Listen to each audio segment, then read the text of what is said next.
ஓம் திருச்சிற்றம்பலம். தினம் ஒரு மந்திரம். திருமூலர் திருமந்திரம். 3ஆம் தந்திரம். வீராகமம்.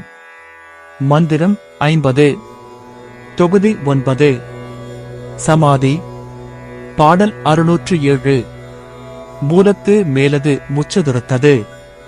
காலத்த திசையில் கலக்கின்ற சந்தினில் மேலை பிறையினில் நெற்றினேர் நின்ற கோலத்தின் கோலங்கள் வெவ்வேறு கொண்டதே.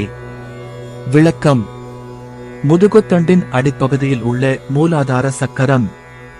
இது 3 சதுர வடிவத்துடன் ஆசன வாயிலுக்கு மேலே அமைந்துள்ள குண்டலினி சக்தியாகும். சுவாசமானது இடகலை, பிங்கலை ஆகிய 2 நாடிகளின் வழியாக ஓடும் மூச்சுக் காற்றை ஒழுங்குபடுத்தி அவை ஒன்றிணையும் இடமான சுழுமுனை நாடியில் சேர்க்கும். சுழுமுனை வழியாக மேலேறிய அந்த சக்தி நெற்றி புருவ மத்தியான ஆக்ஞா சக்கரத்தை அடைகிறது. அங்கே அது பிறை நிலவு போன்ற ஒளியுடன் காட்சியளிக்கிறது. அந்த நிலையில் சமாதி யோகம் செய்பவர் இறைவனின் பல்வேறு திருக்கோலங்களையும் பேரொளியையும் பிரபஞ்ச ரகசியங்களையும் தரிசிக்கிறார். திருமூலர் இயற்றிய இந்த திருப்பாடல் ஒரு யோகி தனது மூச்சுக் காற்றை கட்டுப்படுத்தி மூலாதாரத்தில் உறங்கிக் கொண்டிருக்கும் சக்தியை எழுப்பி அதை நெற்றி புருவ மத்திக்கு கொண்டு வரும்போது அடையும் பேரின்ப நிலையை இப்பாடலின் மூலம் விளக்கி காட்டுகிறார். ஒரு புள்ளியில் நிலைப்படும் மனதிற்குள் அறிய முடியாத பலவிதமான ஞானக் காட்சிகள் புலப்படும் என்பதை இப்பாடலில் தெளிவுபடுத்துகிறார். Explanation. This refers to the Muladhara chakra at the base of the spine.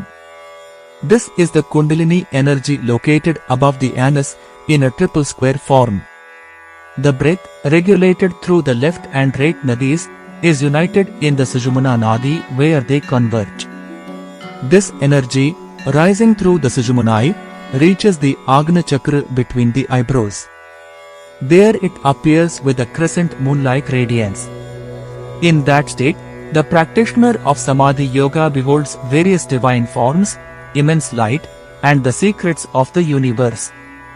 In this hymn composed by Tirumular, he explains the state of supreme bliss attained when a yogi controls his breath, awakens the dormant energy at the Muladhara, and brings it to the center of the eyebrows. He clarifies in this verse that within the mind, focused on a single point, many indescribable visions of divine knowledge become apparent. யாம் பெற்ற இன்பம் பெருக இவ்வையகம். இணைந்திருங்கள், அனைவருக்கும் பகிர்ந்திருங்கள்.